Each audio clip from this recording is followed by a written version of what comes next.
ಓಂ ನಾರಾಯಣಂ ನಮಸ್ಕೃತ್ಯ ನರಂ ಚೈವ ನರೋತ್ತಮಂ ದೇವೀಂ ಸರಸ್ವತೀಂ ಚೈವ ತತೋ ಜಯಮುದೀರಯೇತ್.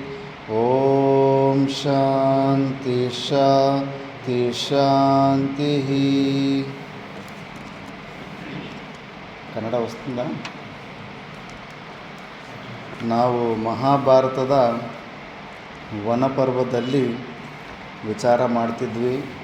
ಇದರಲ್ಲಿ ಲೋಮಶ ಮಹರ್ಷಿಗಳು ಧರ್ಮರಾಜರು ಮತ್ತು ಪಾಂಡವರಿಗೆ ಪುಣ್ಯಕ್ಷೇತ್ರಗಳು ಕರ್ಕೊಂಡೋಗಿ ತೋರಿಸಿ ಅಲ್ಲಿನ ಚರಿತ್ರೆ ಹೇಳ್ಕೊತ ಹೋಗ್ತಾ ಇದ್ದಾರೆ. ಈಗ ಹಂಗೆ ಹೇಳ್ತಾ ಇಲ್ಲಿಗ ಅಷ್ಟಾವಕ್ರನ ಸ್ಟೋರಿ ಬರುತ್ತೆ. ಆ ಅಷ್ಟಾವಕ್ರನು ತಂದೆ ಕಹೋಳ, ಅವರ ತಾತ ಬಂದ್ಬಿಟ್ಟು ಉದ್ದಾಲಕನ ಹೆಂಡತಿ ಸುಜಾತ. ಆ ಸುಜಾತನ ಕಹೋಳನಿಗೆ ಕೊಟ್ಟು ಮದುವೆ ಮಾಡಿರ್ತಾನೆ. ಕಹೋಳನಿಗೆ ಸುಜಾತನಿಗೆ ಹುಟ್ಟಿದವನು ಅಷ್ಟಾವಕ್ರ. ಮತ್ತು ಉದ್ದಾಲಕನ ಮಗನ ಹೆಸರು ಶ್ವೇತಕೇತು. ಆ ಶ್ವೇತಕೇತು ಲೇಟಾಗಿ ಹುಟ್ಟಿರ್ತಾನೆ. ಮಗಳು ಫಸ್ಟು ಹುಟ್ಟಿ ಮಗಳಿಗೆ ಮದುವೆ ಆಗೋ ಅಂಥ ಸಮಯದಲ್ಲಿ ಶ್ವೇತಕೇತು ಹುಟ್ಟಿರ್ತಾನೆ. ಶ್ವೇತಕೇತು ಮಾಮ ಆಗಬೇಕು ಅಷ್ಟಾವಕ್ರನಿಗೆ. ಆದರೆ ಅಷ್ಟಾವಕ್ರನ ಸಣ್ಣ ಗರ್ಭದಲ್ಲಿದ್ದಾಗಲೇ ಅಷ್ಟಾವಕ್ರನ ತಂದೆ ಕಹೋಳ ಮಂದಿ ಜೊತೆ ವಾದ ಮಾಡೋಕ್ಕೆ ಹೋಗಿಬಿಟ್ಟು ಅಲ್ಲಿ ಪ್ರಾಣ ಕಳ್ಕೊಂಡ್ಬಿಟ್ಟಿರ್ತಾನೆ. ಅದಕ್ಕೆ ಈ ಸಣ್ಣ ಮಗುಗೆ ತಂದೆ ಇಲ್ಲದೆ ಇರೋ ವಿಷಯ ಹೇಳಬಾರ್ದು ಅಷ್ಟಾವಕ್ರನಿಗೆ ಹುಟ್ಟಿದ ತಕ್ಷಣ ಅಂದ್ಬಿಟ್ಟು ಅವನು ಅಷ್ಟಾವಕ್ರ ಉದ್ದಾಲಕನ್ನೇ ನನ್ನ ತಂದೆ ಅಂದ್ಕೊಂಡಿರ್ತಾನೆ, ತಾತನೇ ತಂದೆ ಅಂದ್ಕೊಂಡಿರ್ತಾನೆ. ಯಾವಾಗಲೂ ಹೋಗ್ಬಿಟ್ಟು ತೊಡೆ ಮೇಲೆ ಹೋಗಿ ಕೂತ್ಕೊಂಡು ಮಾತಾಡ್ತಾ ಇರ್ತಾನೆ. ಒಂದು 8-12 ವರ್ಷ ಆಗೋ ಸಮಯದಲ್ಲಿ ಒಂದು ದಿವಸ ಅಷ್ಟಾವಕ್ರ ಬಂದು ಉದ್ದಾಲಕನ ತೊಡೆ ಮೇಲೆ ಕೂತ್ಕೊಂಡಿದ್ರೆ ಶ್ವೇತಕೇತುಗೆ ಅಸೂಯೆ ಬರುತ್ತೆ. ನಮ್ಮ ತಂದೆ ಮೇಲೆ ನೀನು ಯಾಕೆ ಕೂತ್ಕೊತೀಯೋ, ಇವರು ನಿಮ್ಮ ತಂದೆ ಅಲ್ಲ, ಇವರು ನಮ್ಮ ತಂದೆ, ನಿಮ್ಮ ತಂದೆ ಬಂದುಬಿಟ್ಟು ಕಹೋಳ ಅಂತ ಆವಾಗ ನಿಜ ಹೇಳ್ಬಿಡ್ತಾರೆ. ಆವಾಗ ಅಷ್ಟಾವಕ್ರ ಬಂದು ತನ್ನ ತಾಯಿ ಹತ್ರ, ಹೌದಾ ನಿಜಾನ ಇದು ಅಂದರೆ ಹೌದಪ್ಪ ನಿಜ ಅಂತ ಹೇಳ್ತಾರೆ. ಸರಿ, ಮತ್ತು ನಮ್ಮ ತಂದೆ ಸಾವಿಗೆ ಕಾರಣ ಆದ ಆ ವಂದಿ ಅನ್ನೋ ಶಾಸ್ತ್ರಾರ್ಥ ಮಾಡೋವನ್ನ ಜನಕ ಮಹಾರಾಜನ ಸಭೆಗೆ ಹೋಗಿ ಅವನನ್ನು ಸೋಲಿಸಿ ಅವನನ್ನು ನದಿಗೆ ಹಾಕ್ಬಿಡ್ತೀವಿ ಅಂತ. ಯಾರು ಸೋತೋಗ್ತಾರೋ ಶಾಸ್ತ್ರಾರ್ಥದಲ್ಲಿ ವಾದ ಮಾಡೋದ್ರಲ್ಲಿ ಅವ್ರನ್ನ ಕೈ ಕಾಲು ಕಟ್ಟಿಬಿಟ್ಟು ನದಿಗೆ ಬಿಸಾಕ್ಬಿಡೋದು, ನದಿಗೋ ಸಮುದ್ರಕ್ಕೂ ಬಿಸಾಕ್ಬಿಡೋದು. ಆವಾಗ ಅದಕ್ಕೆ ಅವನನ್ನು ಸೋಲಿಸೋದಕ್ಕಂತ ಬರ್ತಾರೆ ಇವರಿಬ್ಬರು ಹುಡುಗರು. ದ್ವಾರಪಾಲಕರು ಬಿಡೋದಿಲ್ಲ. ಆವಾಗ ಜನಕ ಮಹಾರಾಜನ ಹತ್ರ ಹೋದರೆ ಜನಕ ಮಹಾರಾಜನು ಸ್ವಲ್ಪ ಒಗಟು ಪ್ರಶ್ನೆಗಳನ್ನು ಕೊಡ್ತಾನೆ. ವಿದ್ಯಾರ್ಥಿಗಳು ಇಲ್ಲಿ ಬಂದು ಎಲ್ಲರೂ ಬೇಗ ಸ್ನಾನ ಮಾಡಿ 5 ಗಂಟೆಗೆಲ್ಲ ರೆಡಿಯಾಗಿ ಕೂತ್ಕೊಂಡಿರಿ, ಬರ್ತೀನಿ ನಾನು. ಮತ್ತು ಹಾಗೆ ಅವರು ಜನಕ ಮಹಾರಾಜನ ಹಾಕಿದ ಒಗಟು ಪ್ರಶ್ನೆಗೂ ಕೂಡ ಇವ ಉತ್ತರ ಕೊಟ್ಟಿರ್ತಾನೆ ಅಷ್ಟಾವಕ್ರ. ಆವಾಗ ಜನಕ ಮಹಾರಾಜನಿಗೆ ಗೊತ್ತಾಗುತ್ತೆ ಇವನು ಸಾಮಾನ್ಯ ಹುಡುಗ ಅಲ್ಲ ಅಂತ. ಈಗ ಅದೇ ಮುಂದುವರಿಯುತ್ತೆ. ಉಗ್ರಸೇನ ಮಹಾರಾಜನೇ ಅಂದರೆ ಜನಕರಾಜನನ್ನು ಉಗ್ರಸೇನ ಮಹಾರಾಜ ಅಂತ ಕೂಡ ಕರೀತಾರೆ. ಇಲ್ಲಿ ನೆರೆದಿರುವ ಅಪ್ರತಿಮರಾದ ರಾಜಾದಿರಾಜರ ಮಧ್ಯದಲ್ಲಿ ಪ್ರತಿವಾದಿ ಭಯಂಕರನಾದ ವಾದಿಗಳಲ್ಲಿ ಶ್ರೇಷ್ಠನಾದ ವಂದಿಯು ಯಾರೆಂಬುದನ್ನು ನಾನು ತಿಳಿದಿಲ್ಲ. ಮಹಾಸರೋವರ ಒಂದರಲ್ಲಿ ರಾಜಹಂಸವನ್ನು ಹಿಡಿಯುವ ರೀತಿಯಲ್ಲಿ ನಾನು ವಂದಿಯನ್ನಿಂದು ವಶಪಡಿಸಿಕೊಳ್ಳುತ್ತೇನೆ. ವಂದಿಯನ್ನು ಕಂಡ ನಂತರ ಅಷ್ಟಾವಕ್ರನು ಅವನನ್ನೇ ಉದ್ದೇಶಿಸಿ ಈ ಮಾತುಗಳನ್ನು ಹೇಳುತ್ತಾನೆ. ಪ್ರತಿವಾದಿ ಭಯಂಕರನೆಂದು ವಾದ ಮಾಡುವವರಲ್ಲಿ ಶ್ರೇಷ್ಠನೆಂದು ಭಾವಿಸಿರುವ ವಂದಿಯೇ, ನೀನು ನನ್ನೊಡನೆ ಪಣ ತೊಟ್ಟು ವಾದಕ್ಕೆ ಕುಳಿತಾಗ ನಿನ್ನ ಮಾತು ನಿಂತು ಹೋಗುವುದು. ನದಿ ರೂಪವಾದ ನಿನ್ನ ವಾಕ್ರವಾಹವು ಶುಷ್ಕವಾಗಿ ಹೋಗುವುದು. ಪ್ರಳಯ ಕಾಲದ ಅಗ್ನಿಯು ರಭಸದಿಂದ ಹರಿಯುವ ನದಿಯನ್ನು ಶೋಷಿಸಿ ಬಿಡುವಂತೆ ನಿನ್ನ ವಾಕ್ಪ್ರವಾಹವನ್ನು ಹುತಾಶನನ ಮಹಾ ತೇಜಸ್ಸಿಗೆ ಸಮಾನವಾದ ನನ್ನ ತೇಜಸ್ಸಿನಿಂದ ಶೋಷಿಸಿ ಬಿಡುತ್ತೇನೆ. ಆದುದರಿಂದ ನನ್ನ ಮುಂದೆ ನೀನು ಅಚಲನಾಗಿ ವಾದಕ್ಕೆ ನಿಲ್ಲು. ಅಷ್ಟಾವಕ್ರನ ಚುಚ್ಚು ಮಾತುಗಳನ್ನು ಕೇಳಿ ಕುಪಿತನಾದ ವಂದಿಯು ಹೇಳಿದನು, ಮಲಗಿರುವ ಹುಲಿಯನ್ನೆಂದಿಗೂ ಎಚ್ಚರಗೊಳಿಸಬೇಡ. ಕಟವಾಯಿಗಳನ್ನು ಸವರಿಕೊಳ್ಳುತ್ತಿರುವ ಸರ್ಪವನ್ನು ಕೆಣಕಬೇಡ. ಘಟಸರ್ಪದ ಹೆಡೆಯ ಮೇಲೆ ಕಾಲಿಟ್ಟಿದೆಯಾದರೆ ಘಾಸಿ ಹೊಂದಿದ ವಿಷಸರ್ಪವು ನಿನ್ನನ್ನು ಕಚ್ಚಿಯೇ ತೀರುವುದು. ಪ್ರಕೋಪಿತವಾದ ವಿಷಸರ್ಪದ ದಂಶನದಿಂದ ನೀನು ತಪ್ಪಿಸಿಕೊಳ್ಳುವ ಸಾಧ್ಯತೆಯೇ ಇಲ್ಲ. ದುರಹಂಕಾರಿಯೇ, ದುರ್ಬಲನಾದವನೊಬ್ಬನು ತನಗೆ ಮಹಾಬಲವಿರುವುದೆಂಬ ದುರಹಂಕಾರದಿಂದ ಪರ್ವತವೊಂದನ್ನು ಅಪ್ಪಳಿಸಿ ಹೋದಲ್ಲಿ ಏನಾಗುವುದೆಂಬುದನ್ನು ತಿಳಿದಿರುವೆಯಾ? ದರ್ಪದಿಂದ ಕೊಬ್ಬಿ ಪರ್ವತವನ್ನು ಅಪ್ಪಳಿಸಿ ಹೋದವನ ಕೈಗಳು ಉಗುರುಗಳು ಘಾಸಿಯನ್ನು ಹೊಂದುವುವೇ ಹೊರತು ಪರ್ವತಕ್ಕೆ ಯಾವ ಗಾಯವೂ ಉಂಟಾಗುವುದಿಲ್ಲ. ವಂದಿಯ ದರ್ಪದ ಮಾತುಗಳನ್ನು ಕೇಳಿ ಅಷ್ಟಾವಕ್ರನು ರಾಜನೊಡನೆ ಹೇಳಿದನು, ಮೈನಾಕದ ಮುಂದೆ ಇತರ ಪರ್ವತಗಳು ನಿಕೃಷ್ಟವಾಗಿ ಕಾಣುವಂತೆ, ಹೋರಿಯ ಮುಂದೆ ಕರುಗಳು ನಿಕೃಷ್ಟವಾಗಿ ಕಾಣುವಂತೆ ಜನಕರಾಜನ ಮುಂದೆ ಇತರ ರಾಜರು ನಿಕೃಷ್ಟರಾಗಿದ್ದಾರೆ.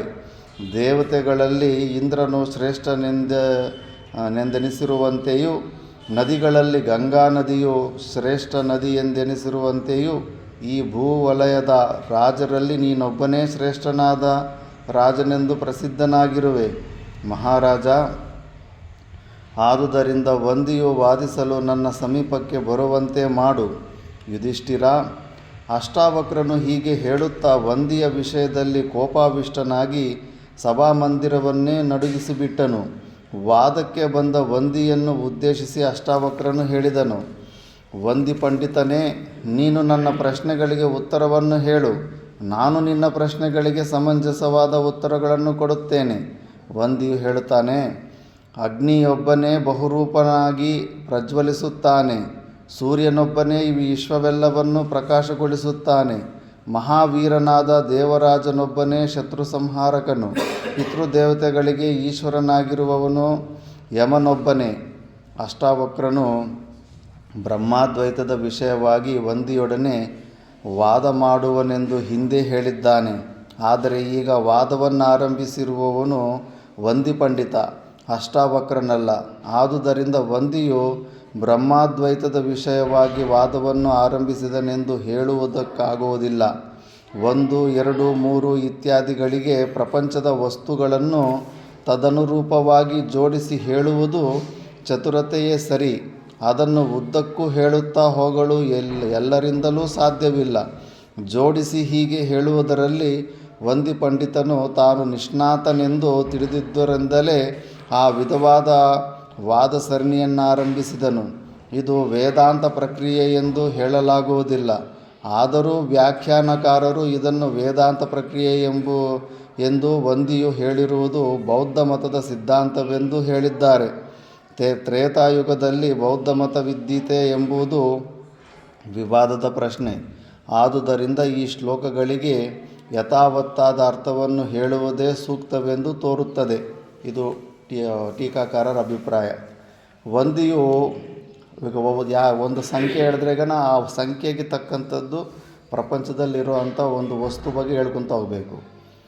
ವಂದಿಯು 1ರ ಸಂಖ್ಯೆಯನ್ನು ತೆಗೆದುಕೊಂಡು ಅದಕ್ಕನುಗುಣವಾಗಿ ವಾಕ್ ಪ್ರತಿಭೆಯನ್ನು ಪ್ರದರ್ಶಿಸಲಾಗಿ ಅಷ್ಟಾವಕ್ರನು 2 ಸಂಖ್ಯೆಯನ್ನು ತೆಗೆದುಕೊಂಡು ತನ್ನ ಪ್ರತಿಭೆಯನ್ನು ತೋರಿಸುತ್ತಾನೆ.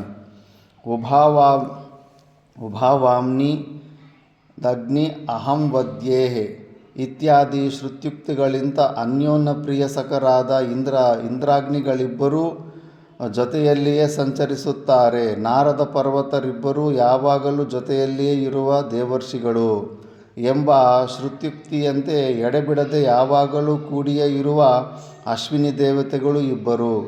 ಗಾಡಿಗೆ 2 ಚಕ್ರಗಳಿರುತ್ತವೆ. ದಂಪತಿಗಳಿಬ್ಬರು ಯಾವಾಗಲೂ ಜೊತೆಯಲ್ಲಿಯೇ ಇರತಕ್ಕದ್ದೆಂದು ಬ್ರಹ್ಮನಿಂದಲೇ ನಿಯತವಾಗಿದೆ. ವಂದಿಯು 3 ಕುರಿತು ಹೇಳುತ್ತಾನೆ. ದೇವ, ಮನುಷ್ಯ, ತಿರ್ಯಕ್ ಜನ್ಮಗಳು ಕರ್ಮದಿಂದಲೇ ಪ್ರಾಪ್ತವಾಗುತ್ತವೆ ಅಥವಾ ಪ್ರಾಣಿ ವರ್ಗಗಳು 3 ಪ್ರಕಾರವಾಗಿ ಹುಟ್ಟುತ್ತವೆ ಅಂತ 3 ಸಂಖ್ಯೆ ಹೇಳಿದ್ರೆ 3ಗೆ ತಕ್ಕಕ್ಕೆ ಇದು 3 ಯೋನಿಗಳು ಹೇಳುತ್ತವೆ. ದೇವ, ಮನುಷ್ಯ, ತಿರ್ಯಕ್ 3 ಯೋನಿಗಳು ಹೇಳಿದ್ದಾನೆ. ಕರ್ಮಫಲವನ್ನು ಅನುಭವಿಸಿ ಅನಂತರದಲ್ಲಿ ಸ್ವರ್ಗವನ್ನಾಗಲಿ ನರಕವನ್ನಾಗಲಿ ಅನುಭವಿಸಿದ ಮೇಲೆ ಜೀವನು ಜಲರೂಪನಾಗಿ ಭೂಮಿಯ ಮೇಲೆ ಬಿದ್ದು ಸಸ್ಯಗಳಲ್ಲಿ ಸೇರಿ ಆ ಸಸ್ಯಗಳನ್ನು ಪ್ರಾಣಿಯಾಗಲಿ ಮನುಷ್ಯನಾಗಲಿ ತಿಂದಾಗ ಅದು ರೇತೋರೂಪವಾಗಿ ಅನಂತರದಲ್ಲಿ ಅದರಿಂದ ಜನ್ಮ ಪ್ರಾಪ್ತಿಯಾಗುತ್ತದೆ. ಋಗ್ಯಜುಸ್ ಸಾಮಗಳೆಂಬ ವೇದತ್ರಯಗಳಿಂದ ವಾಜಪೇಯ ಯಾಗವನ್ನು ಮಾಡುತ್ತಾರೆ. ಅಧ್ವರ್ಯುಗಳು ಪ್ರಾತಃಸವನ, ಮಾದ್ಯಂದಿನ ಸವನ ಮತ್ತು ತೃತೀಯ ಸವನಗಳೆಂಬ 3 ಸವನಗಳನ್ನು ಅನುದಿನವೂ ಮಾಡುತ್ತಾರೆ. ಸ್ವರ್ಗ, ಮರ್ತ್ಯು, ಪಾತಾಳಗಳೆಂಬ 3 ಲೋಕಗಳು ಪ್ರಸಿದ್ಧವಾಗಿವೆ. ಅಥವಾ ಸ್ವರ್ಗ, ನರಕ, ಭೂಮಿ ಎಂಬುವ 3 ಭೋಗಭೂಮಿಗಳು. ದಕ್ಷಿಣಾಗ್ನಿ, ಗಾರ್ಹಪತ್ಯ. ಹುಡುಗರೆ ಸೈಲೆಂಟಾಗಿರ್ಬೇಕು. ಸ್ವರ್ಗ, ಮರ್ತ್ಯ, ಪಾತಾಳಗಳೆಂಬ 3 ಲೋಕಗಳು ಪ್ರಸಿದ್ಧವಾಗಿವೆ. ಅಥವಾ ಸ್ವರ್ಗ, ನರಕ, ಭೂಮಿ ಎಂಬುವ 3 ಭೋಗಭೂಮಿಗಳು. ದಕ್ಷಿಣಾಗ್ನಿ, ಗಾರ್ಹಪತ್ಯ, ಆಹವನೀಯಗಳೆಂಬ ಅಗ್ನಿ ತ್ರಯವನ್ನು ಯಜ್ಞದಲ್ಲಿ ಆರಾಧಿಸುತ್ತಾರೆ. 3 ಅಂತ ಸಂಖ್ಯೆ ಹೇಳಿದ್ರೆ 3ಕ್ಕೆ ತಕ್ಕಂಥದ್ದು ಏನೇನಿದೆ ಅಲ್ಲಿ ಹೇಳಬೇಕು. ವಂದಿಯು ಹೇಳಿದುದಕ್ಕೆ ಪ್ರತಿಯಾಗಿ ಅಷ್ಟಾವಕ್ರನು ಹೇಳುತ್ತಾನೆ, ಬ್ರಾಹ್ಮಣರಿಗೆ ಜ್ಞಾನೋಪಲಬ್ಧಿ ಸಾಧಕವಾದದ್ದು 4ನೆಯದಾದ ಸನ್ಯಾಸಾಶ್ರಮ. ಉಳಿದುವು ಬ್ರಹ್ಮಚರ್ಯ, ಗೃಹಸ್ಥ, ವಾನಪ್ರಸ್ಥಗಳೆಂಬ 3 ಆಶ್ರಮಗಳು. ಬ್ರಹ್ಮ, ಕ್ಷತ್ರಿಯ, ವೈಶ್ಯ, ಶೂದ್ರರೆಂಬ 4 ವರ್ಣಗಳವರು ಯಜ್ಞ ನಿರ್ವಹಣೆಯಲ್ಲಿ ಪಾಲ್ಗೊಳ್ಳುತ್ತಾರೆ. ಪೂರ್ವ, ಪಶ್ಚಿಮ, ದಕ್ಷಿಣೋತ್ತರಗಳೆಂಬುವ 4 ದಿಕ್ಕುಗಳು. ಅಕಾರ, ಉಕಾರ, ಅರ್ಧ ಮಾತ್ರ ಕಾಲದ ಮಕಾರ ಈ 3 ಸೇರಿ ಹುಟ್ಟುವ 4ನೆಯದಾದ ಓಂಕಾರ ಸ್ವರೂಪನೇ ಪರಮಾತ್ಮನು. ಹ್ರಸ್ವ, ದೀರ್ಘ, ಪ್ಲುತ ರೂಪಗಳಾದ 3 ರೀತಿಯ ಸ್ವರಗಳು, ವ್ಯಂಜನಗಳು ಸೇರಿ ಅಕ್ಷರಗಳು 4 ವಿಧಗಳಾಗಿವೆ. ಗೋರೂಪವಾದ ಧರ್ಮಕ್ಕೆ 4 ಕಾಲುಗಳಿರುತ್ತವೆ. ವೈಖರಿ, ಮಧ್ಯಮ, ಪಶ್ಯಂತಿ, ಪರ ಇವುಗಳೇ ವಾಣಿಯ 4 ಪಾದಗಳು. ಚತ್ವಾರಿ ವಾಕ್ಪರಿಮಿತ ಪದಾನಿ ತಾನಿ ವಿದುರ್ ಬ್ರಾಹ್ಮಣ ಯೇ ಮನೀಷಿನಃ. ಯಜುರ್ವೇದದಲ್ಲಿ ಈ 4 ಪಾದಗಳನ್ನು ಬ್ರಹ್ಮಜ್ಞಾನಿಗಳು ತಿಳಿದಿರುತ್ತಾರೆ. ಗಾರ್ಹಪತ್ಯ, ದಕ್ಷಿಣಾಗ್ನಿ, ಆಹವನೀಯ, ಸಭ್ಯ, ಅವ್ಯತತ್ಯಗಳೆಂಬುವು ಪಂಚಾಗ್ನಿಗಳು. 4 ಸಂಖ್ಯೆ ಆಗುತ್ತೆ. ಈಗ 5 ಸಂಖ್ಯೆ ಹೇಳಿದ್ರೆ 5 ಏನೇನಿದಾವೆ ಅಲ್ಲಿ ಹೇಳಬೇಕು. ಪಂಚಾಕ್ಷರಯುಕ್ತವಾದ ಪಾದಗಳುಳ್ಳ ಛಂದಸ್ಸಿಗೆ ಪಂಕ್ತಿ ಛಂದಸ್ಸೆಂದು ಹೆಸರು. ಅಗ್ನಿಹೋತ್ರ, ದರ್ಶಪೂರ್ಣ ಮಾಸಗಳು, ಚಾತುರ್ಮಾಸ್ಯ, ಪಶು, ಸೋಮಯಜ್ಞ ಈ 5 ಪಂಚಯಜ್ಞಗಳು. ದೇವಯಜ್ಞ, ಪಿತೃಯಜ್ಞ, ಭೂತಯಜ್ಞ, ಮನುಷ್ಯಯಜ್ಞ, ಬ್ರಹ್ಮಯಜ್ಞ ಈ 5 ಪಂಚಯಜ್ಞಗಳು. ಚಕ್ಷುಷು, ಶ್ರೋತ್ರ, ಜಿಹ್ವ, ಘ್ರಾಣ, ತ್ವಕ್ ಇವುಗಳೇ ಪಂಚೇಂದ್ರಿಯಗಳು. 5 ವೇಣಿಗಳುಳ್ಳ ಪಂಚಚೂಡ ಎಂಬ ಅಪ್ಸರೆಯೊಬ್ಬಳು ಹೆಸರು ವೇದ ಪ್ರಸಿದ್ಧವಾಗಿದೆ. ಪಶ್ಚಿಮ ವಾಹಿನಿಗಳಾದ ಪಂಚನದಿಗಳು ಈ ಲೋಕದಲ್ಲಿ ಪ್ರಸಿದ್ಧವಾಗಿವೆ. ವಿಪಾಶ, ಇರಾವತಿ, ವಿತಸ್ತ, ಚಂದ್ರಭಾಗ ಮತ್ತು ಶತದ್ರು ಇವೇ 5 ನದಗಳು. ಅಜ್ಞಾದಾನದ ಸಮಯದಲ್ಲಿ 6 ಗೋವುಗಳನ್ನು ದಕ್ಷಿಣಾರೂಪವಾಗಿ ಕೊಡಬೇಕೆಂಬುದು ಕೆಲವರ ಅಭಿಪ್ರಾಯವಾಗಿದೆ. ಕಾಲಚಕ್ರ ರೂಪವಾಗಿರುವ ಋತುಗಳು ಷಟ್ ಸಂಖ್ಯಾಕವಾಗಿವೆ. ವಾಕ್, ಪಾಣಿ, ಪಾದ, ಪಾಯೂಪಸ್ಥಗಳು ಮತ್ತು ಮನಸ್ಸು ಸೇರಿ ಇಂದ್ರಿಯಗಳು 6 ಸಂಖ್ಯೆಯಲ್ಲಿವೆ. ಕೃತ್ತಿಕಾ ನಕ್ಷತ್ರಗಳು 6. ಸಾಧ್ಯಸ್ಕ ಎಂಬ 6 ವಿಶೇಷ ಯಜ್ಞಗಳು ಎಲ್ಲ ವೇದಗಳಲ್ಲಿಯೂ ಉಕ್ತವಾಗಿವೆ. ಈಗ 7ನೇ ಸಂಖ್ಯೆ. ಶ್ರುತ್ಯುಕ್ತಿಯಂತೆ 7 ಮೃಗಗಳು ಗ್ರಾಮ್ಯ ಮೃಗಗಳೆಂದು, 7 ಮೃಗಗಳು ಅರಣ್ಯ ಮೃಗಗಳೆಂದು ಉಕ್ತವಾಗಿವೆ. ಯಾವುವೆಂದರೆ ಸಪ್ತತೆ ಅಗ್ನೇ ಸಮಿದಃ, ಸಪ್ತಜಿಹ್ವಾ, ಸಪ್ತ ಋಷಯಃ, ಸಪ್ತಧಾಮ ಪ್ರಿಯಾನಿ, ಸಪ್ತಹೋತ್ರಾಃ, ಸಪ್ತಧಾತ್ವಾ ಯಜಂತಿ, ಸಪ್ತಯೋನಿರಾಪೃಣ ಸ್ವಾಗೃತೇನ ಎಂಬ 7 ಛಂದಸ್ಸುಗಳಿಂದ ಯಜ್ಞವನ್ನು ಪೂರ್ಣ ಮಾಡುತ್ತಾರೆ. ಗಾಯತ್ರಿ, ಉಷ್ಣಿಕ್, ಅನುಷ್ಠುಪ್, ಬೃಹತಿ, ಪಂಕ್ತಿ, ತ್ರಿಷ್ಠುಪ್, ಜಗತಿ ಇವು 7 ಛಂದಸ್ಸುಗಳು. ಋಷಿಗಳು 7 ಮಂದಿ. ಮರೀಚಿ, ಅಂಗಿರಸ, ಅತ್ರಿ, ಪುಲಸ್ತ್ಯ, ಪುಲಹ, ಕ್ರತು ಮತ್ತು ವಶಿಷ್ಠ ಈ 7 ಮಹರ್ಷಿಗಳು ಬ್ರಹ್ಮ ಮಾನಸ ಪುತ್ರರು. ಪ್ರಪಂಚದಲ್ಲಿ 7 ವಿಧವಾದ ಸತ್ಕಾರಗಳು ಪ್ರಸಿದ್ಧವಾಗಿವೆ. ಗಂಧ, ಪುಷ್ಪ, ಧೂಪ, ದೀಪ, ನೈವೇದ್ಯ, ಆಚಮನ ಮತ್ತು ತಾಂಬೂಲ. ವೀಣೆಯ 7 ತಂತಿಗಳಿಂದ ಯುಕ್ತವಾದುದೆಂದು ಪ್ರಸಿದ್ಧವಾಗಿದೆ. ಈಗ ಅಷ್ಟಾವಕ್ರ 8 ಸಂಖ್ಯೆ ಬಗ್ಗೆ ಹೇಳ್ತಾನೆ. 8 ಚೀಲಗಳು ಅನಂತವಾದ ಪ್ರಮಾಣವನ್ನು ವಹಿಸುತ್ತವೆ. 8 ಕೋಶಗಳಿಂದ ಕೂಡಿರುವ ಈ ದೇಹವು 100 ವರ್ಷಗಳ ಕಾಲ ಆ 8 ಚೀಲಗಳಲ್ಲಿರುವ ಪದಾರ್ಥಗಳನ್ನು ಧಾರಣೆ ಮಾಡಿರುತ್ತದೆ. ಸಿಂಹವನ್ನು ವಧಿಸುವ ಶಕ್ತಿಯುಳ್ಳ ಶರಭ ಮೃಗಕ್ಕೆ 8 ಕಾಲುಗಳಿವೆ. ಶರಭ ಮೃಗ ಅಂದರೆ ಗೊತ್ತಾ? ನಾರಾಯಣ ಚೈತನ್ಯ ಸಿಂಹನ ಸಾಯಿಸುವಂಥ ಶರಭ ಮೃಗ. ಸಿಂಹ ಥರನೇ ಇದ್ದು ಅದಕ್ಕೆ ರೆಕ್ಕೆಗಳಿರುತ್ತೆ, ಆಕಾಶದಲ್ಲಿ ಹೋಗುತ್ತೆ. ಆ ಶರಭ ಅವತಾರ ಶಿವ ಎತ್ತಿ ಬಂದಿರ್ತಾನೆ. ನರಸಿಂಹ ಅವತಾರದಲ್ಲಿ ಕೋಪವನ್ನು ಕಡಿಮೆ ಮಾಡೋದಕ್ಕೆ ಶರಭ ಅದು. ಶರಭ ಮೃಗಕ್ಕೆ 8 ಕಾಲುಗಳಿವೆ. ದೇವತೆಗಳ ಸಮೂಹದಲ್ಲಿರುವ ವಸುಗಳು 8 ಮಂದಿ. ದರ, ಧ್ರುವ, ಸೋಮ, ಅಹಸ್ಸು, ಅನಿಲ, ಅನಲ, ಪ್ರತ್ಯೂಷ ಮತ್ತು ಪ್ರಭಾಸ ಇವರೇ ಅಷ್ಟವಸುಗಳೆಂದು ಪ್ರಸಿದ್ಧರಾಗಿದ್ದಾರೆ. ಎಲ್ಲ ಯಜ್ಞಗಳಲ್ಲಿಯೂ 8 ಕೋಣಗಳಲ್ಲಿರುವ ಯೂಪಗಳಿರಬೇಕೆಂಬ ವಿದ್ಯುಕ್ತವಾಗಿದೆ. ವಂದಿ 9 ಬಗ್ಗೆ ಹೇಳ್ತಾನೆ.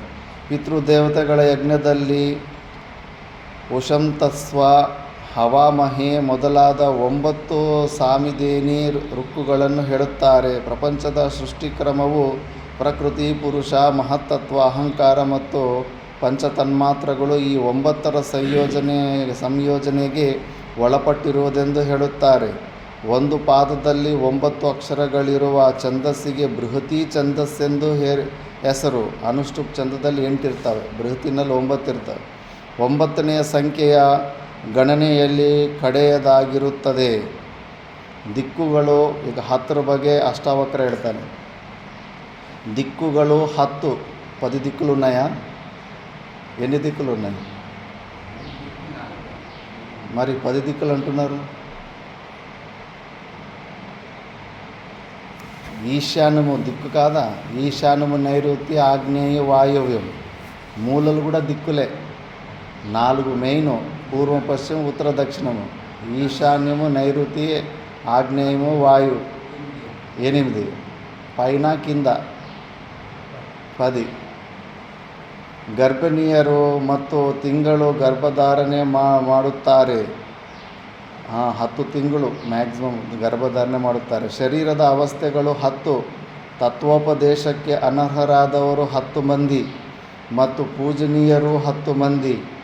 ಶರೀರದ 10 ಅವಸ್ಥೆಗಳು: ಗರ್ಭವಾಸ, ಜನ್ಮ, ಬಾಲ್ಯ, ಕೌಮಾರ, ಪೌಗಂಡ, ಕೈಶೋರ, ಯೌವನ, ಪ್ರೌಢತೆ, ವಾರ್ಧಕ್ಯ ಮತ್ತು ಮೃತ್ಯು. 10 ಮಂದಿ ನಿಂದಕರು: ರೋಗಿ, ದುಷ್ಟನೆಂದು ಪರಿಗಣಿತನಾದವನು, ಶೋಕಾರ್ತನಾದವನು, ರಾಜದಂಡೆಯನ್ನು ಪಡೆದವನು, ಶಠ, ಕಲ ಅಂದರೆ ನೀಚ ಕೆಲಸವನ್ನು ಕಳೆದುಕೊಂಡವನು, ಉನ್ಮತ್ತನಾದವನು, ಅಸೂಯಾಪರನಾದವನು ಮತ್ತು ಕಾಮುಕನು. 10 ಮಂದಿ ಪೂಜನೀಯರು ಯಾರು ಅಂದರೆ ಅಧ್ಯಾಪಕ, ಟೀಚರ್, ತಂದೆ, ದೊಡ್ಡಣ್ಣ, ರಾಜ, ಸೋದರ ಮಾವ, ಹೆಣ್ಣು ಕೊಟ್ಟ ಮಾವ, ತಾಯಿಯ ತಂದೆ, ತಂದೆಯ ತಂದೆ, ಬಂಧುಗಳಲ್ಲಿ ಜ್ಯೇಷ್ಠರಾದವರು, ಚಿಕ್ಕಪ್ಪ ಅಥವಾ ದೊಡ್ಡಪ್ಪ, ಇವರೆಲ್ಲರೂ ಪೂಜ್ಯರು. ವಂದಿ ಈಗ ವಂದಿ ಹೇಳ್ತಾನೆ. ಪ್ರಾಣಿಗಳಿಗೆ ಉಪಭೋಗಿಸಲು 11 ಇಂದ್ರಿಯಗಳಿವೆ. ವಾಕ್, ಪಾಣಿ, ಪಾದ, ಪಾಯು, ಉಪಸ್ಥ ಇವು 5 ಕರ್ಮೇಂದ್ರಿಯಗಳು. ಶ್ರೋತ, ಚಕ್ಷುಷು, ಜಿಹ್ವಾ, ಘ್ರಾಣ, ತ್ವಕ್ ಈ 5 ಜ್ಞಾನೇಂದ್ರಿಯಗಳು. ಮನಸ್ಸು ಸೇರಿ 11 ಇಂದ್ರಿಯಗಳಾಗುತ್ತವೆ.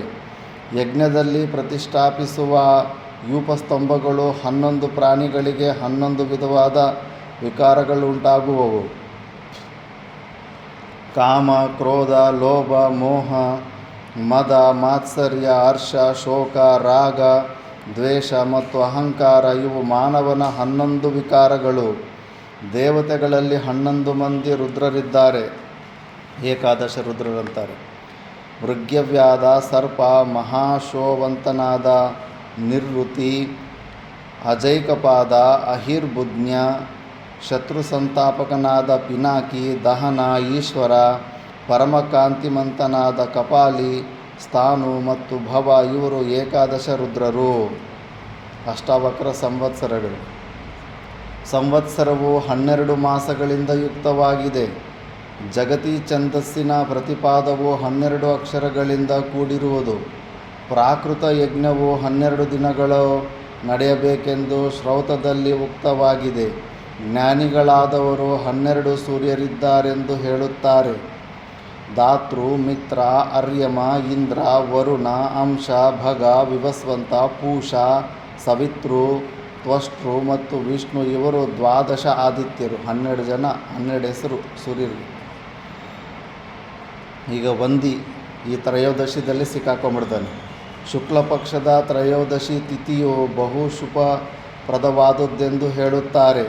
ಪ್ರಪಂಚವು 13 ದ್ವೀಪಗಳಿಂದ ಕೂಡಿರುವುದು. ಇಷ್ಟು ಮಾತ್ರ ಹೇಳಿ ವಂದಿಯು ಸುಮ್ಮನೆ ಕುಳಿತು ಬಿಟ್ಟನು. ಯುಧಿಷ್ಠಿರ, ಉತ್ತರಾರ್ಧವನ್ನು ಹೇಳಲು ವಂದಿ ಪಂಡಿತನಿಗೆ ಸಾಧ್ಯವಾಗಲಿಲ್ಲ. ವಂದಿಯು ಸ್ತಬ್ಧನಾದುದನ್ನು ಕಂಡು ಅಷ್ಟಾವಕ್ರನೇ ಉತ್ತರಾರ್ಧವನ್ನು ಪೂರ್ಣ ಮಾಡಿದನು. ಕೇಶಿ ಎಂಬ ದಾನವನು 13 ದಿವಸಗಳ ಪರ್ಯಂತವಾಗಿ ಮಹಾವಿಷ್ಣುವಿನೊಡನೆ ಯುದ್ಧ ಮಾಡಿದನು. ವೇದದಲ್ಲಿ ಅತಿ ಜಗತಿ ಛಂದಸ್ಸಿನ ಪ್ರತಿ ಪಾದಗಳಲ್ಲಿಯೂ 13 ಅಕ್ಷರಗಳಲ್ಲಿ ಇರುತ್ತವೆ. ಅತೀಶ್ವರ ಛಂದಸ್ಸಿನ ಪಾದಗಳು 15 ಅಕ್ಷರಗಳು, ಅತ್ಯಷ್ಟಿಕ ಛಂದಸ್ಸಿನ ಪಾದಗಳು 17 ಅಕ್ಷರಗಳು, ಧೃತಿಕಾ ಛಂದಸ್ಸಿನ ಪಾದಗಳು 19 ಅಕ್ಷರಗಳಿರುತ್ತವೆ. ಪಾದಗಳಲ್ಲಿ 13 ಮತ್ತು ಹೆಚ್ಚು ಅಕ್ಷರಗಳಿಂದ ಕೂಡಿದ ಛಂದಸ್ಸುಗಳು ಅತಿ ಛಂದಸ್ಸುಗಳು. ಇದು ಟೀಕಾಕಾರರ ಅಭಿಪ್ರಾಯ. ಅಷ್ಟಾವಕ್ರನು ಶ್ಲೋಕ ಪೂರ್ಣ ಮಾಡಲಾಗಿ ವಂದಿ ಪಂಡಿತನು ಕಳೆಗುಂದಿ ನತಶಿರನಾಗಿ ಕುಳಿತುಬಿಟ್ಟನು. ಅದನ್ನು ಕಂಡು ಸಭಾಸದರು ಕಲಕಲನಿನಾದಗಳನ್ನು ಮಾಡಿದರು. ಜನಕರಾಜನ ಯಜ್ಞ ಮಂಟಪದಲ್ಲಿ ಆ ವಿಧವಾದ ಕಲಕಲ ನಿನಾದ ಉಂಟಾಗಲಾಗಿ ಅಷ್ಟಾವಕ್ರನ ಅಪ್ರತಿಮವಾದ ವಿದ್ವತ್ತೆಯನ್ನು ಕಂಡು ಪರಮ ಸಂತುಷ್ಟರಾದ ಬ್ರಾಹ್ಮಣರು ಮೇಲೆದ್ದು ಬದ್ಧಾಂಜಲಿಗಳಾಗಿ ಅಷ್ಟಾವಕ್ರನನ್ನು ಯಥೋಚಿತವಾಗಿ ಗೌರವಿಸಿದರು. ಅನಂತರ ರಾಜನನ್ನು ಕುರಿತು ಅಷ್ಟಾವಕ್ರನು ಹೇಳಿದನು, ಮಹಾರಾಜ, ಈ ಹಿಂದೆ ಈ ವಂದ ಪಂಡಿತನು ನಿನ್ನ ಆಸ್ಥಾನಕ್ಕೆ ಆಗಮಿಸಿದ ವಿದ್ವಾಂಸರನ್ನು ವಾದದಲ್ಲಿ ಸೋಲಿಸಿ ಅವರನ್ನು ರಹಸ್ಯದಲ್ಲಿ ರಾಜಭಟರಿಂದ ನೀರಿಗೆ ತಳ್ಳಿಸುತ್ತಿದ್ದನು. ಇಂದು ನನ್ನೊಡನೆ ವಾದದಲ್ಲಿ ಸೋತಿರುವ ಇವನಿಗೂ ಅದೇ ಗತಿಯಾಗಲಿ. ಇವನನ್ನು ಬಂಧಿಸಿ ನೀರಿಗೆ ತಳ್ಳಿಸು. ಅಷ್ಟಾವಕ್ರನ ಆ ಮಾತಿಗೆ ಉತ್ತರವಾಗಿ ವಂದಿ ಪಂಡಿತನು ಜನಕರಾಜನಿಗೆ ಹೇಳಿದನು, ಮಹಾರಾಜ, ನಾನು ವರುಣನ ಮಗನು. ನೀನು ಇಲ್ಲಿ 12 ವರ್ಷಗಳ ಪರ್ಯಂತವಾದ ಯಾಗವನ್ನು ಪ್ರಾರಂಭಿಸಿದಾಗಲೇ ನಮ್ಮ ತಂದೆಯಾದ ವರುಣನು 12 ವರ್ಷ ಪರ್ಯಂತವಾದ ಯಾಗವನ್ನಾರಂಭಿಸಿದನು. ಆ ಯಾಗದಲ್ಲಿ ಅರ್ತ್ವಿಜ್ಯವನ್ನು ವಹಿಸಲು ನಾನಿಲ್ಲಿಂದ ಬ್ರಾಹ್ಮಣ ಶ್ರೇಷ್ಠರನ್ನು ಕಳಿಸುತ್ತಿದ್ದೇನು. ಸಮುದ್ರವು ವರುಣಾಲಯವಾದುದರಿಂದ ಬ್ರಾಹ್ಮಣರನ್ನು ಸಮುದ್ರಕ್ಕೆ ತಳ್ಳಿದಂತೆ ಇತರರಿಗೆ ಕಂಡರೂ ನಾನು ಮಾತ್ರ ಯಾಗದಲ್ಲಿ ಆರ್ತ್ವಿಜ್ಯವನ್ನು ವಹಿಸುವ ಸಲುವಾಗಿ ಅವರನ್ನು ನಮ್ಮ ತಂದೆಯ ಮನೆಗೆ ಕಳುಹಿಸುತ್ತಿದ್ದೇನೆ. ವರುಣನ ಯಜ್ಞವನ್ನು ನೋಡುವ ಅಥವಾ ಅದರಲ್ಲಿ ಯಜ್ಞದಲ್ಲಿ ಭಾಗವಹಿಸುವ ಸಲುವಾಗಿ ಹೋಗಿರುವ ಆ ಬ್ರಾಹ್ಮಣರೆಲ್ಲರೂ ಪುನಃ ಇಲ್ಲಿಗೆ ಆಗಮಿಸುತ್ತಾರೆ. ನಾನು ಸರ್ವವಂದ್ಯನಾದ ಪೂಜನೀಯನಾದ ಅಷ್ಟಾವಕ್ರನನ್ನು ಅಭಿನಂದಿಸುತ್ತೇನೆ. ಇವನ ಕಾರಣದಿಂದಾಗಿ ನಾನು ನಮ್ಮ ತಂದೆಯಾದ ವರುಣನನ್ನು ಪುನಃ ಸೇರಲು ಸಾಧ್ಯವಾಯಿತು. ಅಷ್ಟಾವಕ್ರನು ವಂದಿಯ ಮಾತುಗಳನ್ನು ಪ್ರಾಣ ಉಳಿಸಿಕೊಳ್ಳಲು ಹೇಳಿದ ಮಾತುಗಳೆಂದು ಭಾವಿಸಿ ಸಭೆಯನ್ನುದ್ದೇಶಿಸಿ ಹೇಳಿದನು. ಊಹಾಪೋಹ ಕೌಶಲದಿಂದಲೂ ಕುತರ್ಕದಿಂದಲೂ ಗಟ್ಟಿಯಾಗಿ ಮಾತನಾಡುವುದರಿಂದಲೂ ವಂದಿಯು ಪಂಡಿತರಾದ ಬ್ರಾಹ್ಮಣರನ್ನು ಸೋಲಿಸಿ ಸಮುದ್ರದ ನೀರಿನಲ್ಲಿ ಮುಳುಗಿಸಿಬಿಟ್ಟನು. ವಂದಿಯು ಬ್ರಾಹ್ಮಣರನ್ನು ನೀರಿನಲ್ಲಿ ಮುಳುಗಿಸುವುದರ ಜೊತೆಯಲ್ಲಿಯೇ ವೇದಮಯವಾದ ವಾಣಿಯನ್ನು ಸತ್ಯವನ್ನು ಕುತರ್ಕಾರ್ಣವದಲ್ಲಿ ಮುಳುಗಿಸಿದನು. ಕುತರ್ಕದ ಹೊರತು ಪಂಡಿತರಾದ ಬ್ರಾಹ್ಮಣರನ್ನು ಸೋಲಿಸುವ ಸಾಧ್ಯತೆ ಇರಲಿಲ್ಲ. ವಂದಿ ಪಂಡಿತನು ಕುತರ್ಕಾರ್ಣವದಲ್ಲಿ ಮುಚ್ಚಿಟ್ಟ ವೇದಮಯಿಯಾದ ವಾಣಿಯನ್ನು ಸತ್ಯವನ್ನು ನಾನು ಉದ್ಧರಿಸಿದ್ದೆನು. ನಾನು ವಾಣಿಯನ್ನು ಯಾವ ರೀತಿಯಲ್ಲಿ ಉದ್ಧರಿಸಿದೆನೆಂಬುದನ್ನು ಸದಸದ್ವಿವೇಕಿಯುಳ್ಳ ಪಂಡಿತರು ಪರೀಕ್ಷಿಸಲಿ.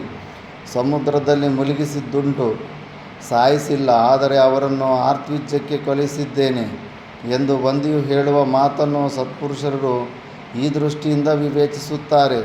ಸತ್ಪುರುಷರು ಯಾರು ಅಸತ್ಪುರುಷರು ಯಾರು ಎಂದು ತಿಳಿದುಕೊಂಡಿರುವ ಅಗ್ನಿಯು ಸರ್ವತ್ರ ವ್ಯಾಪಿಸಿ ಸುಡುತ್ತಿದ್ದಾಗ ಸತ್ಪುರುಷರ ಮನೆಗಳನ್ನು ವಿಸರ್ಜಿಸುತ್ತಾ ತನ್ನ ತೇಜಸ್ಸಿನಿಂದ ಅವುಗಳನ್ನು ಭಸ್ಮ ಮಾಡಲಿಲ್ಲ ಎಂಬುದಾಗಿ ಸತ್ಪುರುಷರ ಮಹತ್ವವನ್ನು ತೊಡೆಯ ಮೇಲೆ ಕುಳಿತಿರುವ ಚಿಕ್ಕ ಮಕ್ಕಳಿಗೆ ಹೇಳುತ್ತಿರುವಾಗ ಅದನ್ನೇ ನಂಬಿದ ಮಕ್ಕಳು ಸತ್ಪುರುಷರಾಗಬೇಕೆಂದು ಭಾವಿಸಬಹುದು.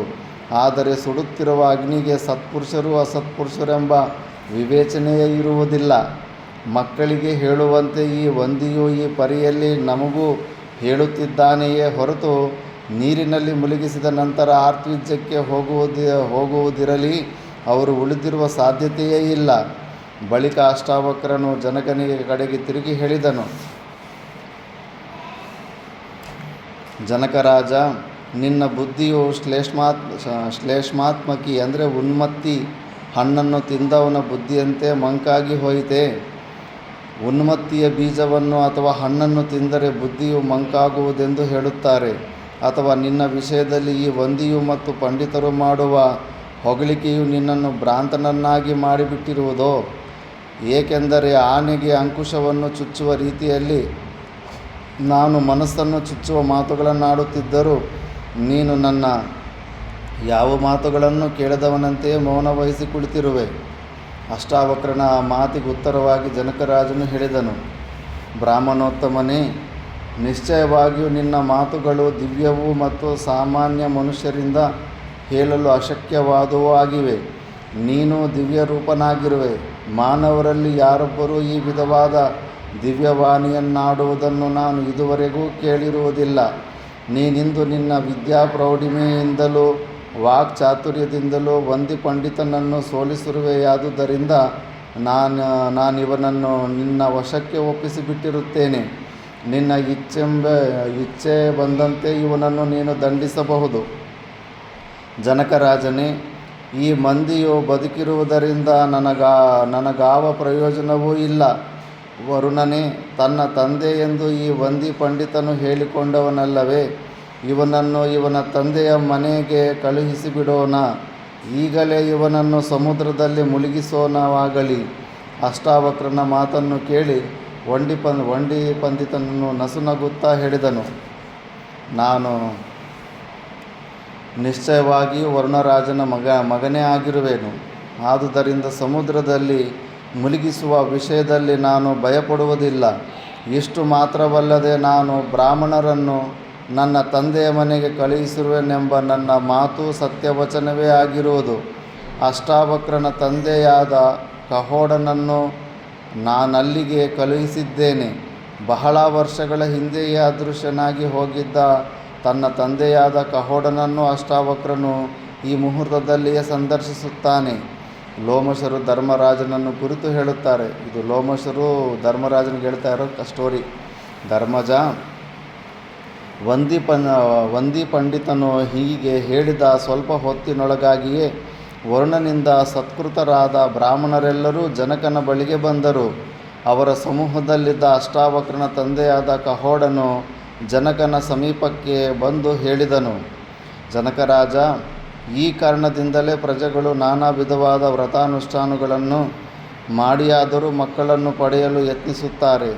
ನಾನು ಮಾಡಲಾಗದೇ ಇದ್ದುದನ್ನು ನನ್ನ ಮಗನು ಮಾಡಿದನು. ಅಂತೆಯೇ ಪ್ರಪಂಚದಲ್ಲಿ ದುರ್ಬಲರಾದ ಪ್ರಜೆಗಳಿಗೆ ಮಹಾಬಲಶಾಲಿಗಳಾದ ಮಕ್ಕಳು ಹುಟ್ಟುತ್ತಾರೆ. ಅಜ್ಞಾನಿಗಳ ಹೊಟ್ಟೆಯಲ್ಲಿ ಜ್ಞಾನಿಗಳು ಹುಟ್ಟುತ್ತಾರೆ. ಅವಿದ್ಯಾವಂತರಾದವರಿಗೆ ಮಹಾಬುದ್ಧಿ ಕೌಶಲ್ಯವುಳ್ಳ ವಿದ್ವಾಂಸರಾದ ಮಕ್ಕಳು ಹುಟ್ಟುತ್ತಾರೆ. ಯುದ್ಧದಲ್ಲಿ ನಿನ್ನೆದುರಾಗಿ ಬರುವ ಶತ್ರುಗಳ ತಲೆಗಳನ್ನು ಸಾಕ್ಷಾತ್ ಯಮನೇ ನಿಶಿತವಾದ ಪರಶುವಿನಿಂದ ತುಂಡರಿಸಲಿ. ನಿನಗೆ ಮಂಗಳ ಉಂಟಾಗಲಿ.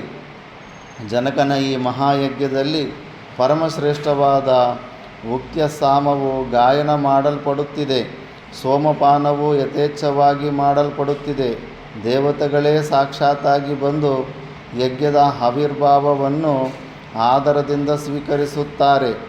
ಲೋಮಶರು ಧರ್ಮಜನಿಗೆ ಹೇಳ್ತಾರೆ, ಧರ್ಮಜ, ಹಿಂದೆಯೇ ಹೇಳಿದಂತೆ ತೇಜೋ ವಿಶಿಷ್ಟರಾದ ಬ್ರಾಹ್ಮಣರು ಸಮುದ್ರದಿಂದ ಹೊರಗೆ ಬಂದ ನಂತರ ವಂದಿ ಪಂಡಿತನು ಜನಕರಾಜನ ಅನುಮತಿಯನ್ನು ಪಡೆದು ಸಮುದ್ರವನ್ನು ಪ್ರವೇಶಿಸಿದನು.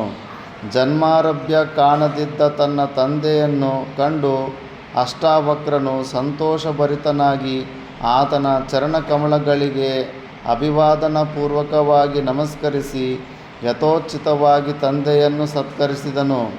ಅಲ್ಲಿ ನೆರೆದಿದ್ದ ಬ್ರಾಹ್ಮಣರೂ ಅಷ್ಟಾವಕ್ರನನ್ನು ಯಥೋಚಿತವಾಗಿ ಸತ್ಕರಿಸಿದರು. ವಂದಿಯನ್ನು ಜಯಿಸಿದ ಅಷ್ಟಾವಕ್ರನು ಜನಕರಾಜನಿಂದಲೂ ಸತ್ಕೃತನಾಗಿ ಸೋದರ ಮಾವನೊಡನೆಯೂ ತಂದೆಯಾದ ಕಹೋಡನೊಡನೆಯೂ ತನ್ನ ಆಶ್ರಮಕ್ಕೆ ಹಿಂದಿರುಗಿದನು. ಪತಿಯನ್ನು ಕಂಡ ಸುಜಾತಳ ಆನಂದಕ್ಕೆ ಪಾರವೇ ಇಲ್ಲವಾಯಿತು. ಅಂತಹ ಸಂತಸದ ಸಂದರ್ಭದಲ್ಲಿ ಕಹೋಡನು ತನ್ನ ಮಗನಾದ ಅಷ್ಟಾವಕ್ರನಿಗೆ ಹೇಳಿದನು, ಮಗು, ನೀನು ನಮ್ಮ ಆಶ್ರಮದ ಸಮೀಪದಲ್ಲಿರುವ ನದಿಯಲ್ಲಿ ಈಗಲೇ ಹೋಗಿ ಸ್ನಾನ ಮಾಡು. ತಂದೆಯು ಹೇಳಿದಂತೆ ಅಷ್ಟಾವಕ್ರನು ನದಿಯಲ್ಲಿ ಮುಳುಗಿ ಮೇಲೇಳಾಗಿ ಅವನ ಅಷ್ಟಾಂಗಗಳಲ್ಲಿದ್ದ ವಕ್ರತೆಯು ಮಾಯವಾಗಿ ಹೋಗಿತ್ತು. 8 వక్కర్లు ఉంటాయి శరీరంలో. గర్భంలోనే వాళ్ళ నాన్న చెప్తుండే ఉచ్చారము తప్పుగా ఉందని చెప్పినందుకు శాపం పెట్టింటాడు తండ్రి. 8 వంకరలతోటి పుట్టింటాడు. ఇప్పుడు వాళ్ళ నాన్న సంతుష్టి అయ్యి ఆ తీర్థంలో స్నానం చేసిరా అంటే ఆ 8 వంకర్లు ఇప్పుడు చక్కగా అయిపోతాయి. ಧರ್ಮಜ, ಅಷ್ಟಾವಕ್ರನ ವಕ್ರತೆಯನ್ನು ಹೋಗಲಾಡಿಸಿ ಅವನ ಅಂಗಗಳನ್ನು ಸಮಾನನಾಗಿ ಮಾಡಿದ ಆ ನದಿಗೆ ಅಂದಿನಿಂದಲೂ ಸಮಂಗಾ ಎಂದೇ ಹೆಸರಾಯಿತು. ಶರೀರಾವಯವಗಳ ವಕ್ರತೆಯನ್ನೇ ಹೋಗಲಾಡಿಸಿರುವ ಈ ಪುಣ್ಯ ನದಿಗೆ ಪಾಪಗಳನ್ನು ಪರಿಹರಿಸುವ ಶಕ್ತಿ ಇದೆ ಎಂಬುದನ್ನು ಹೇಳಲೇಬೇಕಾಗಿಲ್ಲ. ಇದರಲ್ಲಿ ಮಿಂದವರು ಸಕಲ ಪಾಪಗಳಿಂದಲೂ ವಿಮುಕ್ತರಾಗುತ್ತಾರೆ. ಆದುದರಿಂದ ನೀನು ನಿನ್ನ ಅನುಜರೊಡನೆಯೋ ದ್ರೌಪದಿಯೊಡನೆಯೋ ಈ ಸಮಂಗಾ ನದಿಯಲ್ಲಿ ಮಿಂದು ಸಂಧ್ಯಾವಂದನಾದಿ ಕರ್ಮಗಳನ್ನು ಮಾಡುವುದು ಶ್ರೇಯಸ್ಕರ. ಈ ಥರ ಒಂದೊಂದು ಪುಣ್ಯಕ್ಷೇತ್ರದಲ್ಲಿ ಏನೇನು ಸ್ಟೋರಿ ಇದೆ ಅಂತ ಹೇಳ್ಕೊತ ಹೋಗ್ತಾ ಇರ್ತಾನೆ. ನೆಕ್ಸ್ಟು ಲೋಮಶರು ಆ ಕ್ಷೇತ್ರದ ಮಹಿಮೆಯನ್ನು ವಿವರವಾಗಿ ಹೇಳತೊಡಗಿದರು. ಧರ್ಮಜ, ಇಲ್ಲಿ ಕಾಣುತ್ತಿರುವುದೇ ಸಮಂಗಾ ನದಿಯು. ಅಷ್ಟಾವಕ್ರನು ಸ್ನಾನ ಮಾಡುವ ಮೊದಲು ಈ ನದಿಗೆ ಮಧುವಿಲ ಎಂಬ ಹೆಸರಿದ್ದಿತು. ಇಲ್ಲಿಗೆ ಸ್ವಲ್ಪ ದೂರದಲ್ಲಿ ಕರ್ದಮಿಲವೆಂಬ ಸರೋವರವಿರುವುದು. ಭರತನ ಸ್ನಾನ ಮಾಡಿದ ಪುಣ್ಯತೀರ್ಥವದು. ಹಿಂದೆ ಸಚೀಪತಿಯಾದ ಇಂದ್ರನಿಗೆ ವೃತಾಸುರನ ವಧೆಯಿಂದ ಬ್ರಹ್ಮಹತ್ಯಾ ದೋಷವು ಪ್ರಾಪ್ತವಾಗಿ ಅಲಕ್ಷ್ಮಿಯು ಅವನನ್ನು ಆವರಿಸಿದ್ದಿತು. ಆ ಸಮಯದಲ್ಲಿ ಇಂದ್ರನು ಸಮಂಗಾ ತೀರ್ಥಕ್ಕೆ ಬಂದು ಈ ಪುಣ್ಯತೀರ್ಥದಲ್ಲಿ ಸ್ನಾನ ಮಾಡಿ ಬ್ರಹ್ಮಹತ್ಯಾ ಪಾಪವನ್ನು ಪರಿಹರಿಸಿಕೊಂಡು ತನ್ನ ಅಲಕ್ಷ್ಮಿಯನ್ನು ಕಳೆದುಕೊಂಡನು. ಈ ಮೈನಾಕ ಪರ್ವತದ ಮಧ್ಯದಲ್ಲಿ ವಿನಶನ ಕ್ಷೇತ್ರವಿದೆ. ಈ ಪವಿತ್ರ ಕ್ಷೇತ್ರದಲ್ಲಿಯೇ ಹಿಂದೆ ಅದಿತಿಯು ಪುತ್ರಕಾಮಳಾಗಿ ಬ್ರಹ್ಮೋದನವನ್ನು ಸಿದ್ಧಗೊಳಿಸಿ ಸಾಧ್ಯ ದೇವತೆಗಳಿಗೆ ನಿವೇದನೆ ಮಾಡಿದಳು. ಧರ್ಮಜ, ಈ ಪರ್ವತವು ಪರಮ ಪವಿತ್ರವಾದದ್ದು. ಈ ಪರ್ವತವನ್ನು ನೀವೆಲ್ಲರೂ ನನ್ನೊಡನೆ ಆರೋಹಣ ಮಾಡಿ ನಿಮಗೆ ಪ್ರಾಪ್ತವಾಗಿರುವ ಬಾಯಿಂದಲೂ ಉಚ್ಚರಿಸಲು ಯೋಗ್ಯವಲ್ಲದ ಅಪಯಶಸ್ಸನ್ನು ಹೋಗಲಾಡಿಸಿಕೊಳ್ಳಿರಿ. ಇತ್ತಲಾಗಿ ಖನಕಲ್ ಪರ್ವತಗಳಿವೆ. ಇಲ್ಲಿ ಅನೇಕ ಋಷಿ ಮಹರ್ಷಿಗಳು ವಾಸ ಮಾಡುತ್ತಿದ್ದಾರೆ. ಇಲ್ಲಿಗೆ ಸ್ವಲ್ಪ ದೂರದಲ್ಲಿ ಮಹಾನದಿಯಾದ ಗಂಗೆಯು ಪ್ರವಹಿಸುತ್ತಿದೆ. ಭಗವಂತನಾದ ಸನತ್ಕುಮಾರನು ಗಂಗಾ ನದಿಯ ಈ ತೀರದಲ್ಲಿ ಅನೇಕ ವರ್ಷಗಳ ಕಾಲ ತಪಸ್ಸನ್ನು ಮಾಡಿ ಸಿದ್ಧಿಯನ್ನು ಪಡೆದನು. ಹರಿದ್ವಾರ ಹತ್ರ ಇರೋ ಪರ್ವತಗಳು. ನೀನು ಈ ಪುಣ್ಯ ನದಿಯಲ್ಲಿ ಸ್ನಾನ ಮಾಡುವುದರಿಂದ ಸಕಲ ಪಾಪಗಳಿಂದಲೂ ವಿಮುಕ್ತನಾಗುವೆ. ನೀನು ನಿನ್ನ ಪರಿವಾರದೊಡನೆ ಪುಣ್ಯ ಎಂಬ ಹೆಸರಿನ ಈ ಹ್ರದದಲ್ಲಿ ಸ್ನಾನ ಮಾಡಿ ಅನಂತರ ಭೃಗುತುಂಗ ಪರ್ವತವನ್ನು ಹತ್ತಿ ಅಲ್ಲಿರುವ ಮಹರ್ಷಿಗಳನ್ನು ಸೇವಿಸಿದ ನಂತರ ಉಷ್ಣಿ ಗಂಗಾ ನದಿಗಳಲ್ಲಿ ಸ್ನಾನ ಮಾಡು. ಧರ್ಮಜ, ಈ ಕ್ಷೇತ್ರದಲ್ಲಿಯೇ ಸ್ಥೂಲ ಶಿರ ಮಹರ್ಷಿಗಳ ರಮಣೀಯವಾದ ಆಶ್ರಮವಿರುವುದು. ಈ ದಿವ್ಯಾಶ್ರಮದಲ್ಲಿ ನಿನ್ನಲ್ಲಿ ಇನ್ನೂ ಉಳಿದಿರುವ ಮಾನ ಕ್ರೋಧಗಳನ್ನು ವಿಸರ್ಜಿಸುವವನಾಗು. ದಿವ್ಯವಾದ ಕಾಂತಿಯಿಂದ ಕೂಡಿರುವ ರೈಬ್ಯಾಶ್ರಮವು ಇಲ್ಲಿಯೇ ಇರುವುದು. ಭರದ್ವಾಜನ ಪುತ್ರನೂ ಪಂಡಿತನೂ ಆದ ಯವಕ್ರೀತನು ಈ ಆಶ್ರಮದಲ್ಲಿ ವಿನಾಶ ಹೊಂದಿದನು. ಯುಧಿಷ್ಠಿರನು ಪ್ರಶ್ನಿಸುತ್ತಾನೆ, ಮಹರ್ಷಿಗಳೇ, ಮಹರ್ಷಿಯಾದ ಭರದ್ವಾಜನು ಎಂತಹ ಶಕ್ತಿ ಸಂಪನ್ನನಾಗಿದ್ದನು? ಅವನ ಮಗನಾದ ಯವಕ್ರೀತನು ಹೇಗೆ ಅಧ್ಯಯನ ಮಾಡಿದನು ಮತ್ತು ಈ ಕ್ಷೇತ್ರದಲ್ಲಿ ಅವನು ವಿನಾಶ ಹೊಂದಲು ಕಾರಣವೇನು? ನಾನು ಆ ಚರಿತ್ರೆಯನ್ನು ವಿಶದವಾಗಿ ಕೇಳುವ ಆಶಯದಿಂದಿರುವೆನು. ದೇವಸದೃಶರಾದವರು ಮಾಡಿದ ಮಹಾಕಾರ್ಯಗಳನ್ನು ಕೇಳುವುದರಿಂದ ನನಗೆ ಹೆಚ್ಚು ಆನಂದವಾಗುತ್ತದೆ.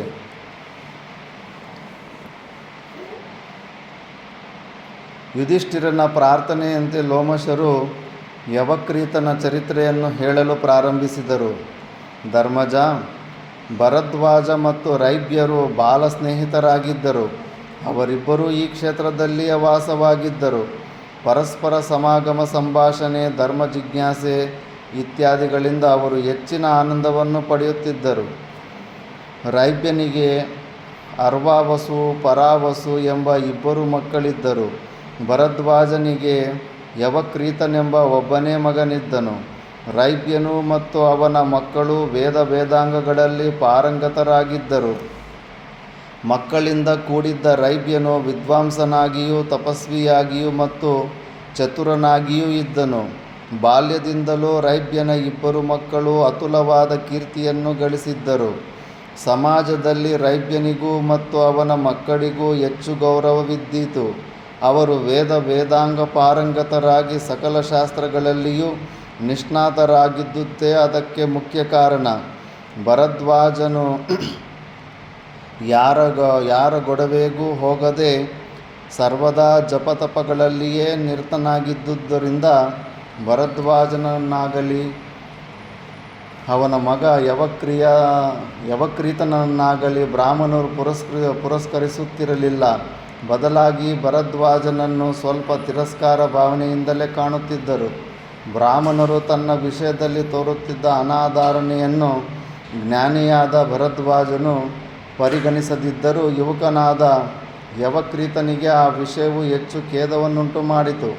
ಯವಕ್ರೀತನು ಕುಪಿತನಾಗಿ ತಾನು ವೇದಾಂಗ ಪಾರಂಗತನಾಗಲು ನಿಶ್ಚಯಿಸಿ ವೇದಗಳಲ್ಲಿ ಪಾಂಡಿತ್ಯವನ್ನು ತಪಸ್ಸಿನ ಮೂಲಕವಾಗಿಯೇ ಪಡೆಯಲು ಸಂಕಲ್ಪಿಸಿದವನಾಗಿ ಘೋರತರವಾದ ತಪಸ್ಸಿನಲ್ಲಿ ನಿರತನಾದನು. ಯಜ್ಞೇಶ್ವರನನ್ನು ಪ್ರತಿಷ್ಠಾಪಿಸಿ ದಗದಗನೆ ಉರಿಯುವ ಅಗ್ನಿಯಲ್ಲಿ ತನ್ನ ದೇಹವನ್ನು ಕಾಯಿಸುತ್ತಿದ್ದನು. ಅವನ ಘೋರಕರ್ಮವು ಇಂದ್ರನಿಗೂ ಸಂತಾಪವನ್ನುಂಟು ಮಾಡಿತು. ಒಡನೆಯೇ ಇಂದ್ರನು ಯವಕ್ರೀತನ ಬಳಿಗೆ ಬಂದು ಪ್ರಶ್ನಿಸಿದನು, ಮಹರ್ಷಿಯೇ, ಯಾವ ಕಾರಣದಿಂದ ನೀನು ಈ ಘೋರವಾದ ತಪಸ್ಸಿನಲ್ಲಿ ಉದ್ಯುಕ್ತನಾಗಿರುವೆ? ಯವಕ್ರೀತನು ಹೇಳಿದನು, ಪಾಕಶಾಸನನೇ, ಅಧ್ಯಯನವಿಲ್ಲದೆಯೇ ಬ್ರಾಹ್ಮಣರಿಗೆ ವೇದಗಳು ಸ್ಫುರಿಸಲಿ ಎಂಬ ಧ್ಯೇಯಕ್ಕಾಗಿ ಪರಮೋಚ್ಚವಾದ ಈ ತಪಸ್ಸನ್ನು ಮಾಡುತ್ತಿದ್ದೇನೆ. ಅಧ್ಯಯನ ಸಿದ್ಧಿಗಾಗಿಯೇ ನನ್ನ ಮಹಾಪ್ರಯತ್ನವಿದು. ನನ್ನ ಈ ತಪಶ್ಚರಣೆಯಿಂದಲೇ ನಾನು ಸಕಲ ವೇದಗಳನ್ನು ವೇದಾರ್ಥಗಳನ್ನು ತಿಳಿಯಬೇಕೆನ್ನುವ ಆಶಯದಿಂದಿರುತ್ತೇನೆ. ಸಂಪ್ರದಾಯದಂತೆ ಅನುಕ್ರಮವಾಗಿ ಆಚಾರ್ಯ ಮುಖೇನ ವೇದಾಧ್ಯಯನವನ್ನು ಮಾಡಬೇಕಾದರೆ ಹೆಚ್ಚು ಕಾಲವೂ ಬೇಕಾಗುತ್ತದೆ.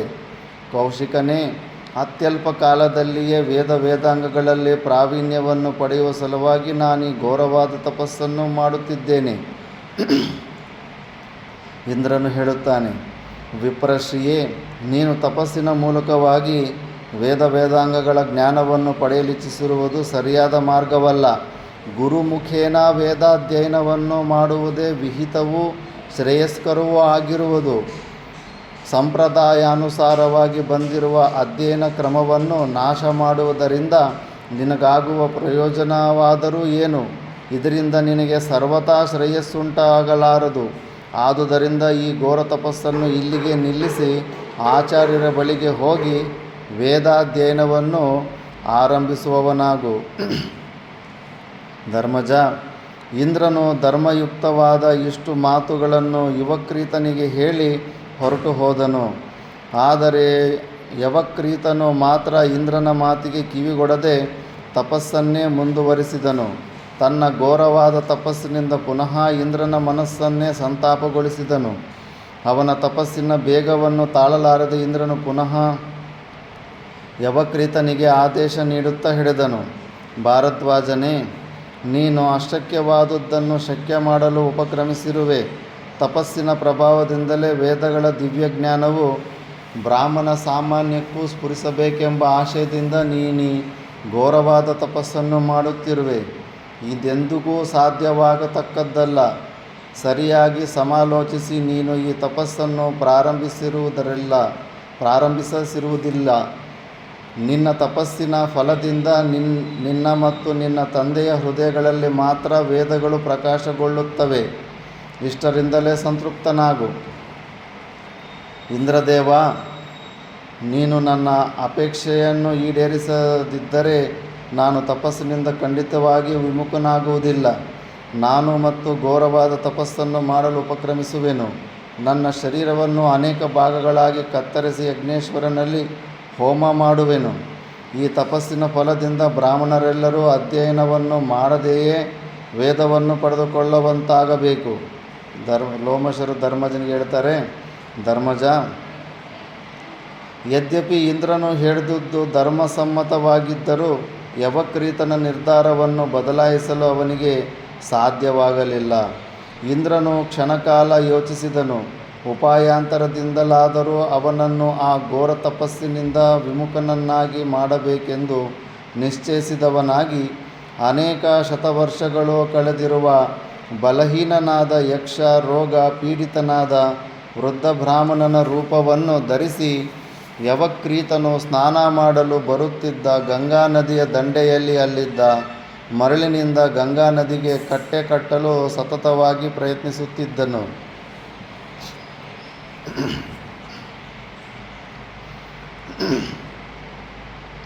ವೃದ್ಧ ಬ್ರಾಹ್ಮಣನು ಸ್ವಲ್ಪವಾದರೂ ಬಿಡುವಿಲ್ಲದೆ ಮುಷ್ಟಿಯಲ್ಲಿ ಮರಳನ್ನು ಹಿಡಿದು ಗಂಗೆಯಲ್ಲಿ ಹಾಕುತ್ತಾ ಅಣೆಕಟ್ಟನ್ನು ಕಟ್ಟಲು ಯತ್ನಿಸುವಂತೆ ನಟಿಸುತ್ತಿದ್ದನು. ಮುಷ್ಟಿಯಲ್ಲಿ ಸ್ವಲ್ಪ ಮರಳು ಹಾಕಿ ಗಂಗೆ ನದಿಗೆ ಹಾಕಿದ್ರೆ ಎಷ್ಟು ಆಗ್ತಾಯಿದ್ರು ಓಡ್ಕೊಂಡು ಹೋಗ್ತಾ ಇರುತ್ತೆ ಅದು. ಶೌಚ, ಮುಖಮಾರ್ಜನ, ಸ್ನಾನಾದಿಗಳಿಗಾಗಿ ಗಂಗಾ ನದಿಗೆ ಬರುತ್ತಿದ್ದ ಯವಕ್ರೀತನ ಗಮನವು ಒಮ್ಮೆ ಆ ಅಸಾಧಾರಣವಾದ ಕಾರ್ಯದೆಡೆಗೆ ಹೊರಳಿತು. ತಡೆಯಲಾಗದ ನಗುವು ಬಂದು ಯವಕ್ರೀತನು ಪಕಪಕನೆ ನಕ್ಕು ಬ್ರಾಹ್ಮಣನಿಗೆ ಹೇಳಿದನು, ಬ್ರಾಹ್ಮಣೋತ್ತಮನೇ, ನೀನು ಮಾಡುತ್ತಿರುವ ಕಾರ್ಯವಾದರೂ ಏನು? ಯಾವ ಉದ್ದೇಶ ಸಾಧನೆಗಾಗಿ ಈ ಕಾರ್ಯವನ್ನು ಮಾಡುತ್ತಿರುವೆ?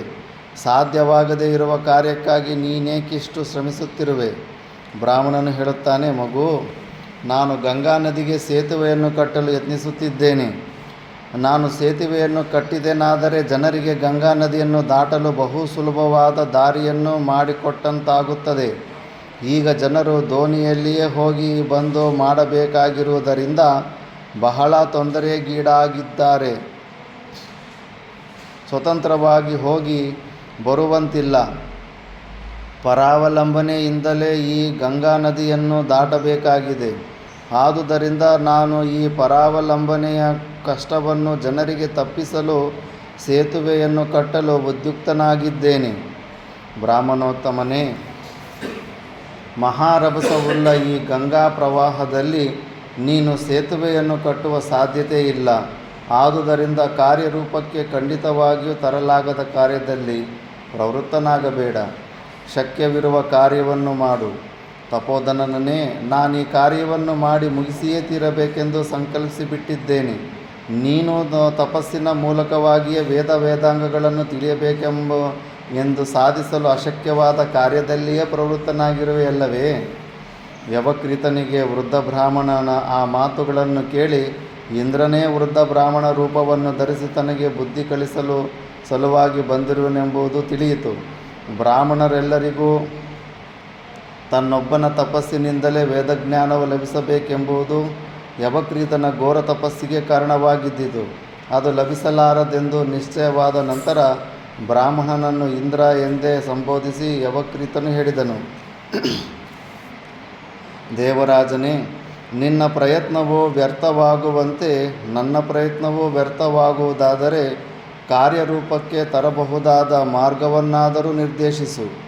ಬ್ರಾಹ್ಮಣರೆಲ್ಲರೂ ತಪಶ್ಚರಣೆಯಿಂದ ವೇದವಿದರಾಗುವ ಸಾಧ್ಯತೆ ಇಲ್ಲದಿದ್ದರೆ ಬೇರೆಯ ವರಗಳನ್ನಾದರೂ ದಯಪಾಲಿಸು. ನಿನ್ನ ವರಪ್ರಭಾವದಿಂದ ನಾನು ಎಲ್ಲರಿಗಿಂತಲೂ ಶ್ರೇಷ್ಠನೆಂದು ಬ್ರಾಹ್ಮಣ ಸಮೂಹದಲ್ಲಿ ಪರಿಗಣಿತನಾಗಬೇಕು. ಇದೇ ನನ್ನ ಆಶಯ. ಧರ್ಮಜ, ದೇವರಾಜನು ಯವಕ್ರೀತನಿಗೆ ಅವನು ಕೇಳಿದಂತೆ ವರಗಳನ್ನು ದಯಪಾಲಿಸಿ ಹೇಳಿದನು. ಬ್ರಾಹ್ಮಣೋತ್ತಮನೇ, ನಿನ್ನ ಇಚ್ಛೆಯಂತೆ ಸಕಲ ವೇದಗಳು ನಿನ್ನಲ್ಲಿಯೂ ನಿನ್ನ ತಂದೆಯಲ್ಲಿಯೂ ಉಪಸ್ಥಿತವಾಗುವವು ಮತ್ತು ನಿನ್ನ ಎಲ್ಲ ಅಭಿಲಾಷೆಗಳು ಪೂರ್ಣವಾಗುವವು. ನೀನಿನ್ನು ಆಶ್ರಮಕ್ಕೆ ಹಿಂದಿರುಗಬಹುದು. ದೇವತೆಗಳಿಗೆ ಇನ್ಬಿಲ್ಟ್ ಸಾಫ್ಟ್ವೇರ್ ಇದ್ದಂಗೆ. ದೇವಲೋಕದಲ್ಲಿ ಅವರು ವೇದಗಳು ಓದೋ ಅವಶ್ಯಕತೆ ಇಲ್ಲ. ವೇದಗಳು ಅನಿಮ ಗರಿಮಾದಿ ಸಿದ್ಧಿಗಳು ಆಟೋಮೆಟಿಕ್ಕಾಗಿ ಬಂದುಬಿಟ್ಟಿರ್ತಾವಲ್ಲಿ. ಭೂಲೋಕದಲ್ಲಿ ಮಾತ್ರ ಅರ್ಜನೆ ಮಾಡಬೇಕಾಗುತ್ತೆ. ಲೋಮಶರು ಧರ್ಮಜನಿಗೆ ಹೇಳುತ್ತಾರೆ, ಧರ್ಮಜ, ತನ್ನ ಅಭಿಲಾಷೆಯನ್ನು ಪೂರ್ಣ ಮಾಡಿಕೊಂಡು ಯವಕ್ರೀತನು ಆಶ್ರಮಕ್ಕೆ ಬಂದು ತಂದೆಗೆ ಅಭಿವಾದನ ಮಾಡಿ ಹೇಳಿದನು. ತಂದೆಯೇ, ನಿನ್ನಲ್ಲಿಯೂ ಮತ್ತು ನನ್ನಲ್ಲಿಯೂ ಸಕಲ ವೇದಗಳು ಉಪಸ್ಥಿತವಾಗುವವು ಮತ್ತು ನಾವಿಬ್ಬರೂ ಎಲ್ಲರನ್ನೂ ಮೀರಿಸುವೆವು. ಈ ವರಗಳನ್ನು ಇಂದ್ರನಿಂದ ಪಡೆದು ಬಂದಿರುವೆನು. ಮಗು, ನೀನಿಷ್ಟು ವರಗಳನ್ನು ಪಡೆದು ಬಂದಿದ್ದರೂ ನಾನಿದರಿಂದ ಸಂತುಷ್ಟನಾಗಿಲ್ಲ. ಈ ವರಗಳು ನಿನ್ನ ವಿನಾಶಕ್ಕೆ ಕಾರಣವಾಗುವುವೆಂದು ನಾನು ಭಾವಿಸುತ್ತೇನೆ. ಏಕೆಂದರೆ ನೀನು ನಿನ್ನ ಮನಸ್ಸಿನ ಅಭಿಲಾಷೆಗಳನ್ನು ತಪಸ್ಸಿನ ಮೂಲಕವೇ ಪೂರ್ಣ ಮಾಡಿಕೊಂಡಿರುವೆಯಾದುದರಿಂದ ನಿನಗೆ ದರ್ಪವುಂಟಾಗುವುದು ಸ್ವಾಭಾವಿಕ. ಇದು ಅಷ್ಟೇ, ಕಠಿಣ ತಪಶ್ಚರ್ಯೆಯಿಂದ ಯಾವ ಸಿದ್ಧಿ ಬಂದರೂ ಕೂಡ ಭಯಂಕರವಾಗಿ ತಪ್ಪು ಕೆಲಸಗಳು ಮಾಡ್ತಾನೆ. ಅಹಂಕಾರ, ದುರಾಭಿಮಾನ ಮತ್ತು ಕೃಪಣತ್ವಗಳಿಂದ ಕೂಡಿದ ನೀನು ಬಹುಬೇಗ ವಿನಾಶ ಹೊಂದುವೆ. ಈ ವಿಷಯದಲ್ಲಿ ದೇವತೆಗಳೇ ಹೇಳಿದ ಒಂದು ಕಥೆ ಇರುವುದು, ಅದನ್ನು ನಿನಗೂ ಹೇಳುವೆನು, ಕೇಳು. ಹಿಂದೆ ವೀರ್ಯವಂತನಾದ ಬಾಲದಿ ಎಂಬ ಋಷಿ ಇದ್ದನು. ಅವನಿಗಿದ್ದ ಏಕಮಾತ್ರ ಪುತ್ರನು ಅಕಾಲ ಮರಣಕ್ಕೆ ತುತ್ತಾದನು. ಪುತ್ರಶೋಕ ಪೀಡಿತನಾದ ಮಹರ್ಷಿಯು ಮರಣರಹಿತನಾದ ಮತ್ತೊಬ್ಬ ಪುತ್ರನನ್ನು ಪಡೆಯಲು ಉಗ್ರವಾದ ತಪಸ್ಸನ್ನು ಮಾಡಲು ಉಪಕ್ರಮಿಸಿದನು. ಉಗ್ರ ತಪಸ್ಸಿನ ಫಲವಾಗಿ ಅವನ ಅಪೇಕ್ಷೆಯಂತೆಯೇ ದೇವತೆಗಳು ಅವನಿಗೆ ದೇವತುಲ್ಯನಾದ ಒಬ್ಬ ಮಗನನ್ನು ಅನುಗ್ರಹಿಸಿದರು. ಆದರೆ ಆ ಮಗುವಿಗೆ ದೇವತೆಗಳು ತಮ್ಮಂತೆ ಅಮರತ್ವವನ್ನು ಅಥವಾ ತಮ್ಮ ಸಮಾನತೆಯನ್ನು ಅನುಗ್ರಹಿಸಲಿಲ್ಲ. ಅವರು ಬಾಲದಿಯನ್ನು ಕುರಿತು ಹೀಗೆ ಹೇಳಿದರು, ಋಷಿ ಸತ್ತಮನೇ, ಯಾವುದೇ ಕಾರಣದಿಂದಲೂ ಮನುಷ್ಯರು ಅಮರರಾಗುವ ಸಾಧ್ಯತೆಯೇ ಇಲ್ಲ. ನಿನ್ನ ಮಗನು ಕೋಟ್ಯಾನುಕೋಟಿ ವರ್ಷಗಳಾದರೂ ಜೀವಿಸಿರಬಹುದು. ಅನಂತರವಾದರೂ ಅವನಿಗೆ ಮರಣವು ಸನ್ನಿಹಿತವಾಗುವುದು ನಿಶ್ಚಯ. ಆದುದರಿಂದ ಅವನ ಆಯುಷ್ಸಿಗೆ ಪರಿಮಿತಿಯನ್ನು ನೀನೇ ನಿರೂಪಿಸು. ದೇವತೆಗಳ ಆ ಮಾತಿಗೆ ಉತ್ತರವಾಗಿ ಬಾಲದಿಯು ಹೇಳಿದನು, ಇಲ್ಲಿ ಕಾಣುವ ಪರ್ವತಗಳು ಇದೇ ಸ್ಥಳದಲ್ಲಿಯೇ ಅನಾದಿ ಕಾಲದಿಂದಲೂ ಸ್ಥಿರವಾಗಿ ನಿಂತಿವೆ. ಇವಕ್ಕೆ ನಾಶವಿಲ್ಲ. ಈ ಪರ್ವತಗಳು ಇರುವವರೆಗೂ ನನ್ನ ಮಗನು ಬದುಕಿರಲಿ. ಪರ್ವತಗಳ ವಿನಾಶವು ಅಸಾಧ್ಯವಾದುದರಿಂದ ತನ್ನ ಮಗನು ಎಂದೆಂದಿಗೂ ಬದುಕುವನು ಎಂಬುದೇ ಬಾಲದಿಯ ಆಶಯವಾಗಿದ್ದಿತು. ಹಾಗೆಯೇ ಆಗಲಿ ಎಂದು ಹೇಳಿ ಇಂದ್ರ ಪ್ರಮುಖರಾದ ದೇವತೆಗಳು ತಮ್ಮ ತಮ್ಮ ಸ್ಥಾನಗಳಿಗೆ ಹೊರಟು ಹೋದರು. ಕೆಲವು ದಿನಗಳು ಕಳೆದ ನಂತರ ಬಾಲದಿಗೆ ದೇವತೆಗಳ ವರಪ್ರಸಾದದಂತೆಯೇ ಒಂದು ಗಂಡು ಮಗುವು ಜನಿಸಿತು. ಆ ಶಿಶುವಿಗೆ ಮೇಧಾವಿ ಎಂದು ಹೆಸರಿಟ್ಟರು. ಪ್ರಾಪ್ತ ವಯಸ್ಕನಾದ ಮೇಧಾವಿಯು ಮಹಾಕೋಪಿಷ್ಠನಾಗಿದ್ದನು. ದೀರ್ಘಾಯುಷ್ಮಂತನಾದ ಮಗನನ್ನು ಪಡೆಯಲು ತನ್ನ ತಂದೆಯು ಘೋರವಾದ ತಪಸ್ಸನ್ನು ಮಾಡಿದ್ದುದು ಮತ್ತು ಅದರ ಫಲವಾಗಿ ದೇವತೆಗಳು ವರ ಕೊಟ್ಟದ್ದು, ಈ ಎಲ್ಲ ವಿಷಯಗಳು ಮೇಧಾವಿಗೆ ತಿಳಿಯಿತು. ತನಗೆ ಮರಣವೇ ಇಲ್ಲವೆಂದು, ತನ್ನನ್ನು ಯಾರೂ ಎದುರಿಸಲಾರರೆಂದು ಭಾವಿಸಿದ ಮೇಧಾವಿಯು ದುರಭಿಮಾನದಿಂದ ಋಷಿ ಮಹರ್ಷಿಗಳನ್ನು ಅಪಮಾನಗೊಳಿಸತೊಡಗಿದನು. ಪ್ರಪಂಚದ ಎಲ್ಲೆಡೆಗಳಲ್ಲಿಯೂ ಸ್ವೇಚ್ಛೆಯಿಂದ ಸುತ್ತಾಡುತ್ತಾ ಹಾದಿಯಲ್ಲಿ ಸಿಕ್ಕಿದ ಋಷಿ ಮಹರ್ಷಿಗಳೆಲ್ಲರಿಗೂ ಉಪದ್ರವ ಕೊಡುತ್ತಾ ಧನುಷ್ಪಾಕ್ಷನೆಂಬ ಮಹರ್ಷಿಯ ಸಮೀಪಕ್ಕೆ ಹೋದನು. ಮೇಧಾವಿಯ ಹೀನಕೃತ್ಯವನ್ನು ಕಂಡು ಕುಪಿತನಾದ ಧನುಷಾಷ್ಕನು ಮೇಧಾವಿಯನ್ನು ಭಸ್ಮೀಭೂತನಾಗುವಂತೆ ಶಪಿಸಿದನು. ಧನುಷ್ಕಾಷ್ಕನ ಶಾಪವು ಮೇಧಾವಿಯ ಮೇಲೆ ಪರಿಣಾಮಕಾರಿಯಾಗಲಿಲ್ಲ. ಅದರಿಂದಾಗಿ ಮತ್ತಷ್ಟು ದರ್ಪಿತನಾದ ಮೇಧಾವಿಯು ಪಕಪಕನೆ ನಗುತ್ತಾ ಧನುಷಾಕ್ಷ ಮಹರ್ಷಿಯನ್ನು ಮತ್ತೂ ಅಪಮಾನಗೊಳಿಸಿದನು. ಮಹಾತಪಸ್ವಿಯಾದ ಧನುಷಾಕ್ಷನು ಅವನ ಮರಣ ರಹಸ್ಯವನ್ನು ಜ್ಞಾನದೃಷ್ಟಿಯಿಂದ ತಿಳಿದವನಾಗಿ ಒಡನೆಯೇ ತನ್ನ ತಪಶಕ್ತಿಯಿಂದ ಕಾಡೆಮ್ಮೆಗಳನ್ನು ಸೃಷ್ಟಿಸಿ ಮೇಧಾವಿಯ ಆಯುಷ್ಸಿಗೆ ಕಾರಣೀಭೂತವಾದ ಪರ್ವತಗಳನ್ನು ಕಾಡೆಮ್ಮೆಗಳ ಮೂಲಕ ಧ್ವಂಸಗೊಳಿಸಿದನು. ಪರ್ವತಗಳು ಚಿತ್ರ ವಿಚಿತ್ರವಾಗಿ ಮಾಡಲ್ಪಟ್ಟೊಡನೆಯೇ ಧನುಷಾಕ್ಷನ ಶಾಪವು ಪರಿಣಾಮಕಾರಿಯಾಗಿ ಕ್ಷಣಾರ್ಧದಲ್ಲಿ ಮೇಧಾವಿಯು ಮೃತನಾದನು. ಸತ್ತು ಹೋದ ತನ್ನ ಮಗನನ್ನು ಕಂಡು ಬಾಲದಿಯು ವಿಲಪಿಸತೊಡಗಿದನು. ಯವಕ್ರೀತ, ಬಾಲದಿಯು ತನ್ನ ಮೃತನಾದ ಮಗನನ್ನು ತೊಡೆಯ ಮೇಲಿಟ್ಟುಕೊಂಡು ರೋದಿಸುತ್ತಿದ್ದ ಸಮಯದಲ್ಲಿ ಸುತ್ತಲೂ ನೆರೆದಿದ್ದ ವೇದಾಂಗ ಪಾರಂಗತರಾದ ಋಷಿ ಮಹರ್ಷಿಗಳು ಬಾಲದಿಗೆ ಹೇಳಿದರು, ಬಾಲದಿಯೇ, ದೈವ ನಿಯಮವನ್ನು ಮೀರಲು ಮಾನವನೆಂದಿಗೂ ಸಮರ್ಥನಲ್ಲ. ಧನುಸಾಕ್ಷನು ಕಾಡು ಕೋಣಗಳಿಂದ ಪರ್ವತಗಳನ್ನೇ ನಿರ್ಮೂಲಗೊಳಿಸಿದನು. ಆದುದರಿಂದ ನಿನ್ನ ಪುತ್ರನ ಮರಣಕ್ಕಾಗಿ ದುಃಖಿಸಬೇಡ.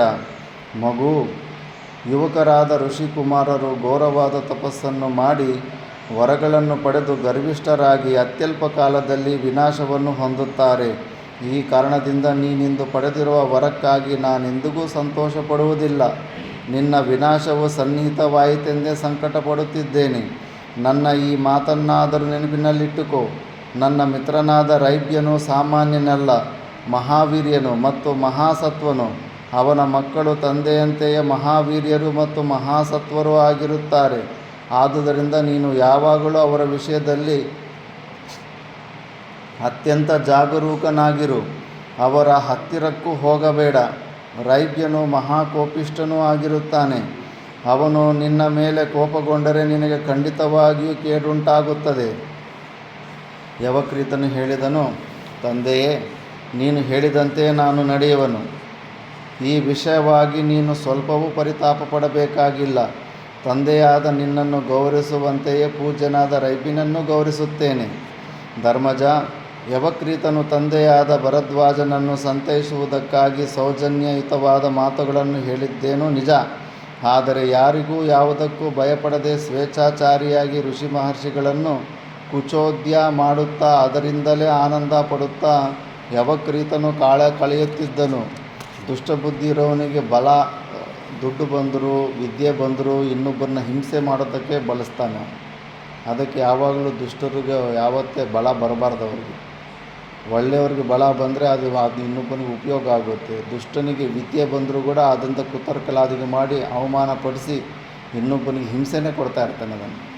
ಆದ್ದರಿಂದ ಯವಕ್ರೀತನಿಗೆ ರೈಬನಿಗೆ ಆಗೋ ಕತೆ ಮುಂದೆ ಬರುತ್ತೆ. ಅದು ನೆಕ್ಸ್ಟ್ ಕ್ಲಾಸು ನಾಳೆ ನೋಡೋಣ. ಓಂ ಪೂರ್ಣಮದಃ ಪೂರ್ಣಮಿದಂ ಪೂರ್ಣಾತ್ ಪೂರ್ಣಮುದಚ್ಯತೆ ಪೂರ್ಣಸ್ಯ ಪೂರ್ಣಮಾದಾಯ ಪೂರ್ಣಮೇವಾವಶಿಷ್ಯತೆ. ಓಂ ಶಾಂತಿ ಶಾಂತಿ ಶಾಂತಿ.